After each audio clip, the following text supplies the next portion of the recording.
إبراهيم وعلى آل إبراهيم إنك حميد مجيد. اللهم صل على جسد محمد في الأجساد. اللهم صل على قبر محمد في القبور. اللهم صل على بلد محمد في البلاد. اللهم صل على تربة محمد في التراب. اللهم صل على محمد في أول كلامنا. اللهم صل على محمد في أوسط كلامنا. اللهم صل على محمد في آخر كلامنا. يا رب صل وسلم دائما أبدا على حبيبك خير الخلق كلهم. احباب کرام، اللہ رب العزت کا بے حد و بے انتہا شکر ہے کہ اس ذات بابرکات نے جمعۃ المبارک کے بابرکت اور مقدس دن میں کچھ دیر اپنے گھر مسجد میں آ کر اپنا مقدس دین سننے کی توفیق عطا فرمائی. دعا ہے کہ اللہ پاک حق بات، حق نیت اور حق طریقے سے بیان کرنے اور ہم سب کو اس پر عمل کرنے کی توفیق عطا فرمائے. احباب کرام، اسلام نے مرد اور عورت کو ثواب کے لحاظ سے، تقرب کے لحاظ سے، نبی رحمت صلی اللہ علیہ وسلم کی غلامی کے لحاظ سے یکساں حقوق عطا فرمائے ہیں. ابھی قرآن کریم فرقان حمید کی ایک آیت کریمہ آپ حضرات کے سامنے تلاوت کی ہے. ہن لباس لکم وانتم لباس لہم، کہ عورت آپ کا لباس ہے اور مرد عورت کا لباس ہے. لیکن اللہ پاک نے جو ایک اور اٹل فیصلہ کیا، اللہ کا قرآن فرماتا ہے کہ الرجال قوامون علی النساء، کہ اللہ پاک نے عورتوں کے مقابلے میں مردوں کو فضیلت عطا کی ہے. یہ بات بھی درست ہے، لیکن شریعت محمدی نے عورت کے یکساں حقوق اور عورت کی بہت سی فضیلتوں کو بیان فرمایا ہے. اکثر لوگ سوال کرتے ہیں کہ عورت کو وراثت میں آدھا حصہ دیا جاتا ہے، اور ادھر آپ کہتے ہیں کہ عورت کے حقوق یکساں ہیں. تو میرے بھائیوں، اس کا آسان سا اور سادہ سا جواب یہ ہے کہ مرد پر اللہ پاک نے ذمہ داریاں رکھی ہیں، عورت پر کوئی ذمہ داری نہیں رکھی. یہاں تک کہ عورت اگر مالدار ہے، اس کا بینک بیلنس ہے، زمین ہے، جائیداد ہے، پھر بھی اس پر کوئی ذمہ داری نہیں. اور عورت پر، مرد پر عورت کی مکمل ذمہ داری ہے. اس تناظر میں اگر دیکھا جائے تو پھر بھی اسلام نے عورت کو آدھا حصہ دیا ہے. یہ بھی عورت کو فضیلت دی ہے. اگر اس تناظر میں دیکھا جائے کہ عورت پر ذمہ داری بھی کوئی نہیں، پھر اس کو اسلام نے آدھا حصہ دیا ہے، تو یہی وہ عزت ہے جو اللہ پاک نے عورت کو اسلام کے ذریعے سے عطا کی ہے۔ اسلام ایسا مذہب ہے کہ اس نے صرف عورت کے حقوق کو بیان نہیں کیا، بلکہ عورت کی فضیلت کو بھی بیان کیا ہے۔ اس نے خاتون کو عزت دی ہے۔ دیکھیے نا، بیٹا، شریعت اور اسلام یہ کہتا ہے کہ جب بیٹا بالغ ہو جائے تو باپ پر اس کی کوئی ذمہ داری نہیں۔ جب بیٹا بڑا ہو جائے، سمجھدار ہو جائے، عاقل بالغ ہو جائے تو وہ اب اپنی کفالت خود کرے گا، وہ اپنی شادی کا انتظام بھی خود کرے گا، والد اس کا پابند نہیں۔ لیکن اس کے برعکس عورت کو اسلام نے وہ عزت اور وہ مقام دیا ہے، فرمایا کہ پیدائش سے لے کر نکاح تک بیٹی کی ذمہ داری اس کے والد پر ہے۔ والد اپنی بیٹی کی کفالت کرتا ہے، اسے اپنے گھر میں رکھتا ہے، یہاں تک کہ اچھے طریقے سے اس کی شادی کر کے اس کو اس کے گھر میں رخصت کر دیتا ہے، تب جا کر کہیں والد کی ذمہ داری دور ہوتی ہے۔ نبی احمد صلی اللہ علیہ وسلم نے آپ کی آمد سے قبل عورت کے ساتھ جو سلوک کیا جاتا تھا کسی سے ڈھکا چھپا نہیں،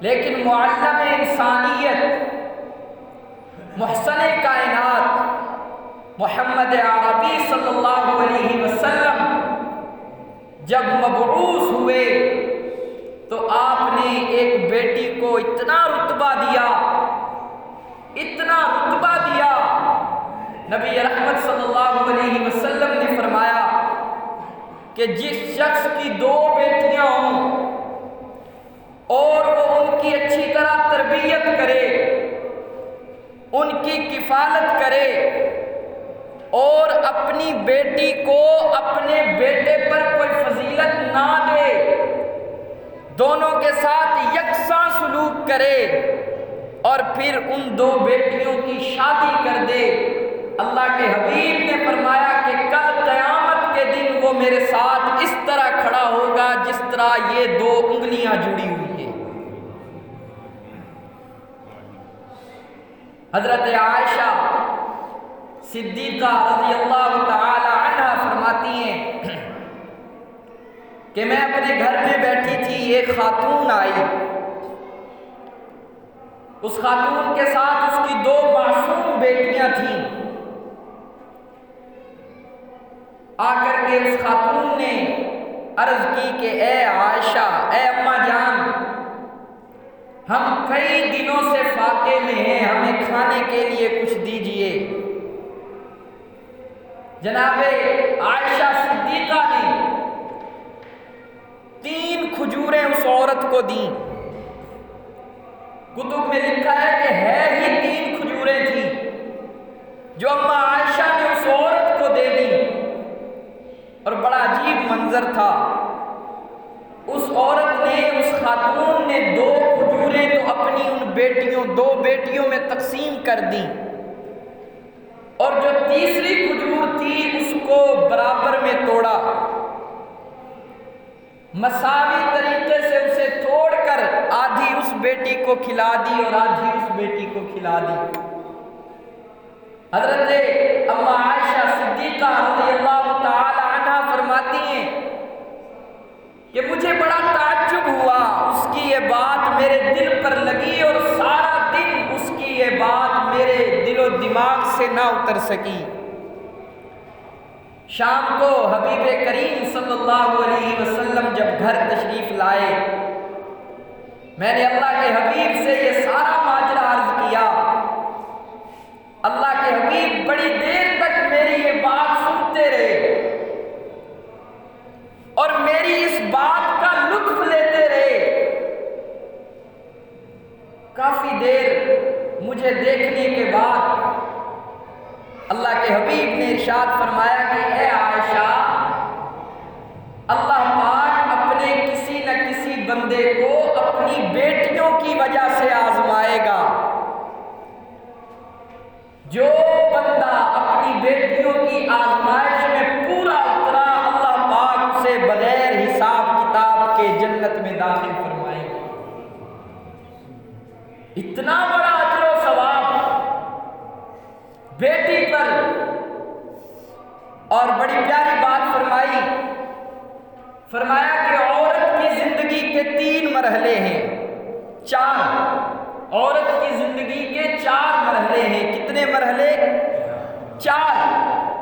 فرمایا کہ پہلا مرحلہ یہ ہے کہ یہ عورت بیٹی ہوگی۔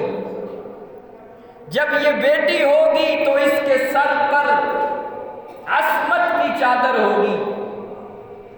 دوسرا مرحلہ فرمایا کہ یہ بیٹی بہن ہوگی۔ جب یہ بہن ہوگی تو اس کے سر پر عفت کی چادر ہوگی۔ تیسرا مرحلہ فرمایا کہ یہ بیٹی بیوی ہوگی۔ یہ عورت بیوی ہوگی۔ جب بیوی ہوگی تو اس کے دل کے اندر خامد سے وفاؤں کی بلندی ہوگی۔ فرمایا کہ چوتھا مرحلہ یہ ہے کہ یہ عورت ماں ہوگی۔ جب یہ ماں ہوگی تو ان کے قدموں کے نیچے اللہ نے آپ کی جنت رکھ دی ہے۔ اللہ پاک نے اتنا مقام عطا فرمایا عورت کو۔ آج کل کے دور میں ہم نظر دوڑا کے دیکھیں، آج کل جدید دور چل رہا ہے، بڑا فاسٹ، تیز ترین۔ اس دور میں بھی اگر کسی کے ہاں بیٹی کی پیدائش ہو جائے تو اس کا چہرہ اتر جاتا ہے، اس کا رنگ پھیکا پڑ جاتا ہے۔ اور میں ایک اور بات کہتا ہوں، حقیقت کہہ رہا ہوں کہ میرے بھائیوں، جو مٹھائی ہم بیٹے کی خوشی پر تقسیم کرتے ہیں وہ بیٹی کی خوشی پر نہیں کرتے۔ اس طرح ہے کہ نہیں؟ ہمارا چہرہ مانڈ پڑ جاتا ہے۔ اگر اللہ ہمیں بیٹا دے تو ہم خوشی سے کھل اٹھتے ہیں۔ اور ایک بات یاد رکھنا، بیٹا اللہ کی نعمت ہے، نعمت کا حساب ہوگا، اور بیٹی اللہ کی رحمت ہے، رحمت کا کوئی حساب نہیں ہوا کرتا۔ یہ چند دن قبل ہم تو آج تک آپ کو مشرکین مکہ کے واقعات سناتے رہے کہ وہ لوگ اسلام لانے سے قبل ایسے تھے، انہوں نے یہ درندگی کی، یہ درندگی کی۔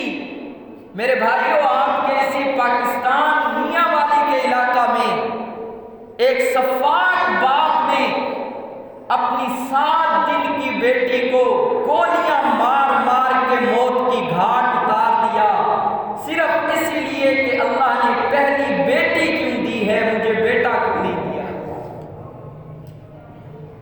آج ہم کہتے ہیں کہ ہمارے حالات نہیں بدلتے، ہمارے ملک میں خوشحالی نہیں آتی، ہماری فصلیں تیار ہونے کو جب آتی ہیں تو بارش آ جاتی ہے، فصلیں پانی میں ڈوب جاتی ہیں، کاروبار میں نقصان ہو جاتا ہے۔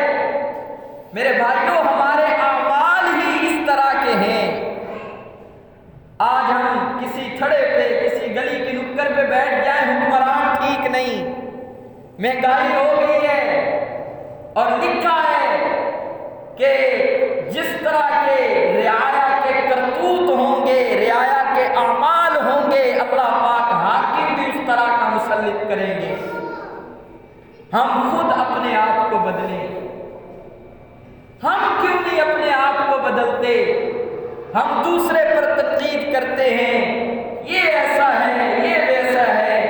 نہ میرے بھائیوں، ہم اپنے آپ کو بدلیں، جب ہم اپنے آپ کو بدلنا شروع کریں گے انشاءاللہ ہمارا معاشرہ خوشبودار ہو جائے گا۔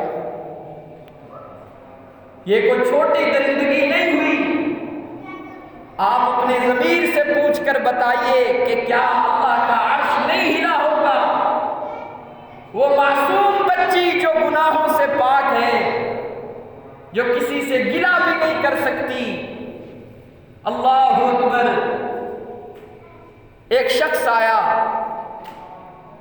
اللہ کے حبیب کی بارگاہ میں، آ کر عرض کرنے لگا کہ اے اللہ کے حبیب، کچھ چیخیں ہیں جو ابھی تک میرے کانوں میں پڑتی ہیں اور میرے دل کا سکون تباہ ہو جاتا ہے۔ اللہ کے حبیب نے اس شخص کی طرف دیکھا، بڑے مضطرب لہجے میں اسے فرمایا کہ کیا ماجرا ہے؟ وہ شخص عرض کرتا ہے کہ اللہ کے حبیب، میری بیوی امید سے تھی، میں تجارت کی غرض سے سفر پر گیا۔ اس زمانے میں تجارت کا سفر 2-2, 3-3, 5-5, 7-7 مہینوں کا ہوا کرتا تھا۔ میری گھر والی امید سے تھی اور میں اپنی گھر والی کو کہہ کر گیا کہ اگر بیٹا ہو تو اس کی اچھی کفالت کرنا، اس کو پالنا پوسنا، اس کی اچھی تربیت کرنا، اگر بیٹی ہو تو اسے زندہ درگور کر دینا۔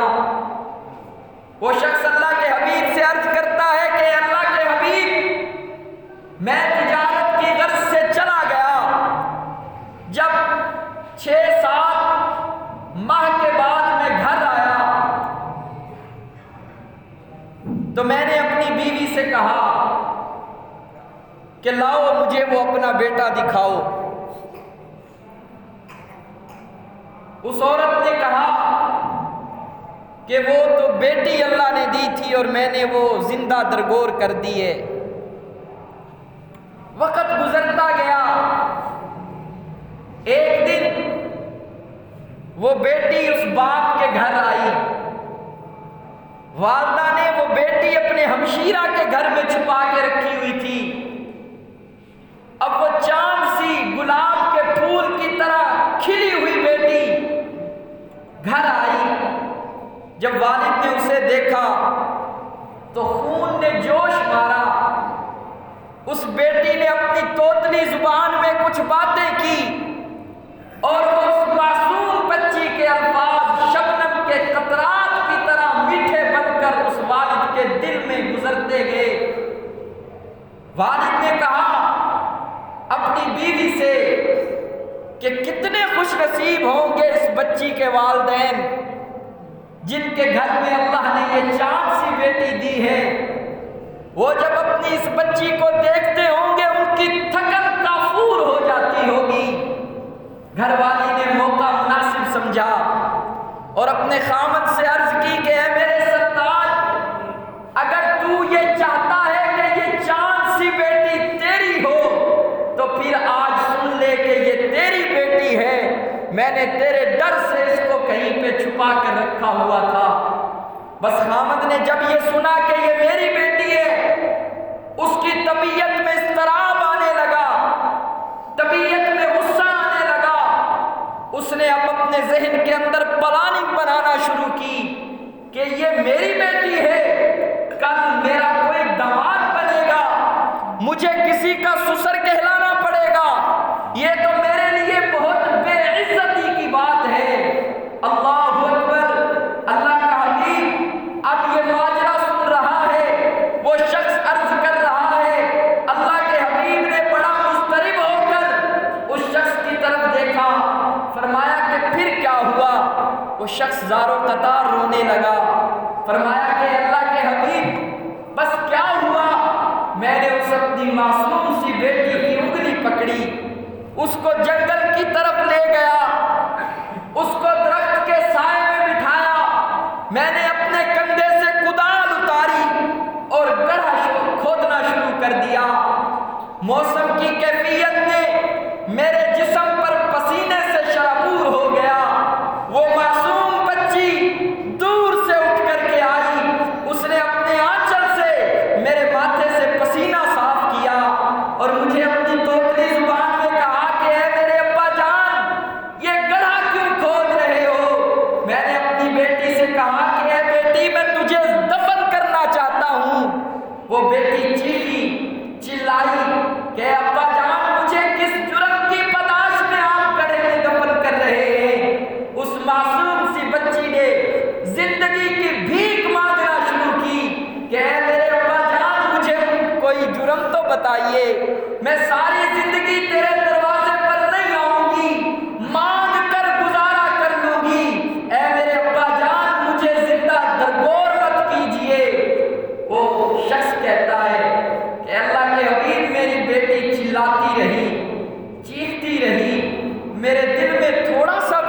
نہ آیا، میں نے اپنی اس بیٹی کو اس کے بالوں سے پکڑ کر اس گڑھے کے اندر جھٹکا دیا اور اوپر سے مٹی ڈال دی۔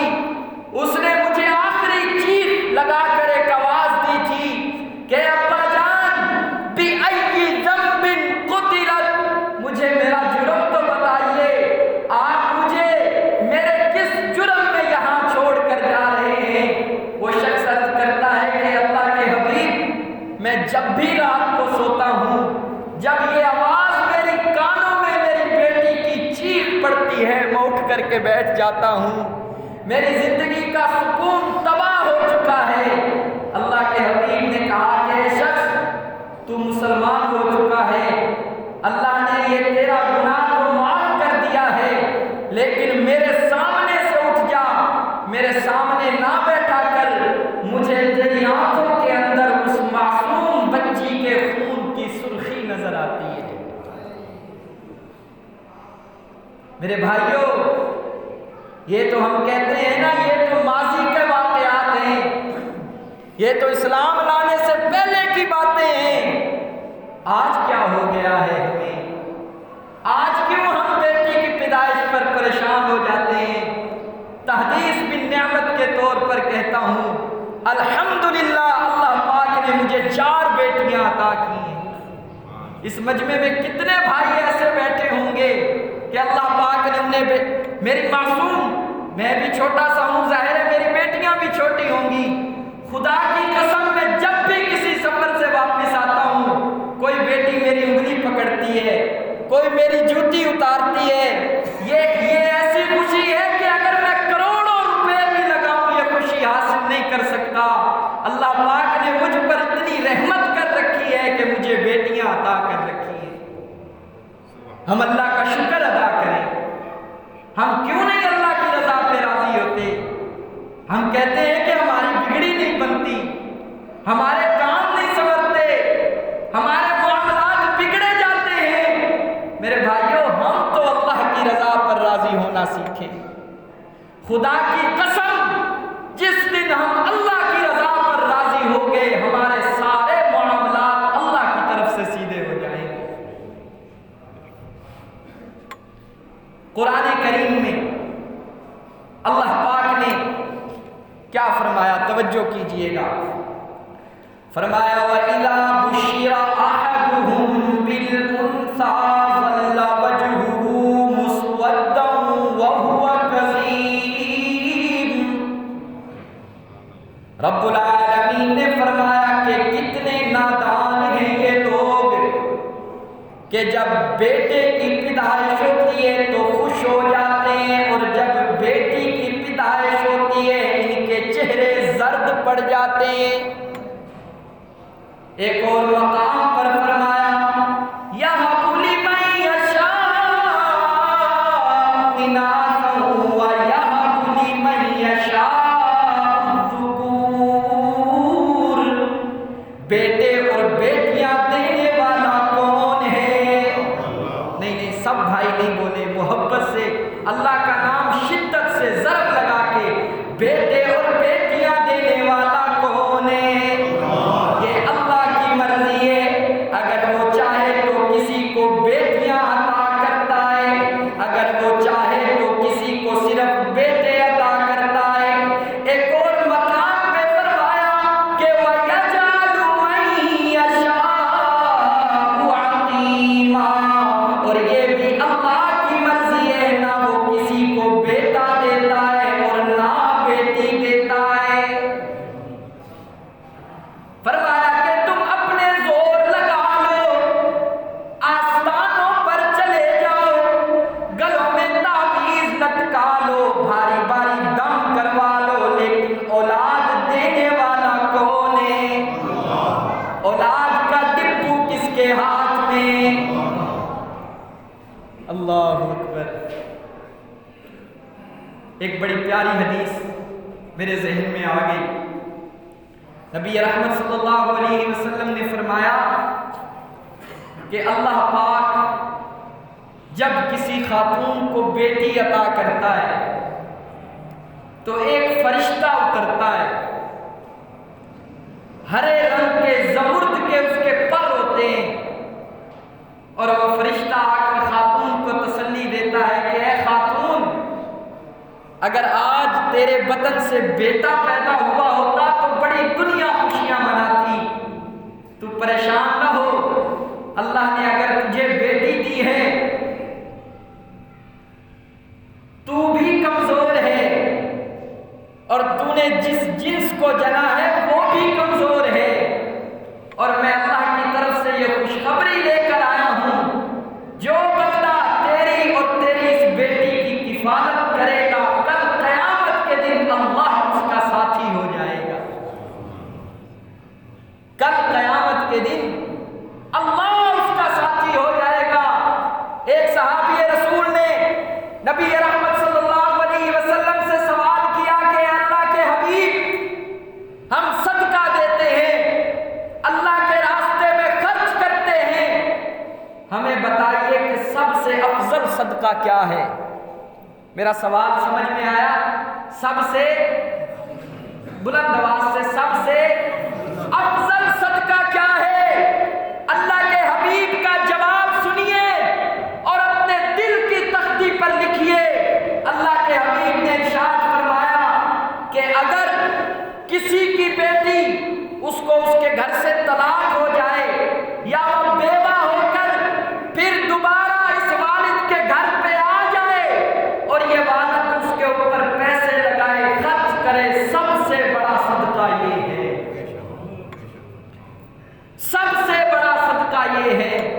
اور اللہ کے حبیب نے فرمایا کہ کچھ بندے اپنی بیٹیوں کی وجہ سے آزمائے جائیں گے، یقین جانیے دنیا کے سارے دکھ برداشت ہو جاتے ہیں، لیکن بیٹی کا دکھ ایسا ہوتا ہے جو والد کا کلیجہ پاش پاش کر دیتا ہے۔ میرے بھائیوں، یہ کیسے ٹھیک ہوگا؟ یہ تب ٹھیک ہوگا کہ جب محنت ہم اپنے اوپر شروع کریں گے، اپنے گھر سے شروع کریں گے۔ آخر جو ہمارے گھر آئی ہے وہ بھی تو کسی کی بیٹی ہے، وہ بھی تو کسی کی بہن ہے۔ جب ہم اس کے ساتھ اپنی بیٹی اور بہن والا سلوک کریں گے، جس کے گھر میں ہماری بہن اور بیٹی ہوگی وہ بھی ہماری بیٹیوں کے ساتھ یہ سلوک کریں گے، انشاءاللہ اس کے ساتھ ہمارا معاشرہ خوشگوار ہو جائے گا۔ اللہ پاک جو کچھ کہا سنا گیا اس پر عمل کرنے کی توفیق عطا فرمائے۔ وآخر دعوانا ان الحمدللہ رب العالمین۔ وہ آدمی آئے رامپور سے کوئی مسجد بن رہی ہے تو ذرا ایسے تھوڑا سا کہہ دیں باہر سین میں بیٹھے وہ مسجد وہاں سے جو کچھ دے اللہ کے نواز۔ جی بھائی، ایک ساتھی آئے ہیں، مسجد کی تعمیر ہو رہی ہے، ساتھی جاتے ہوئے اپنا حصہ ملاتے جائیں۔ اذان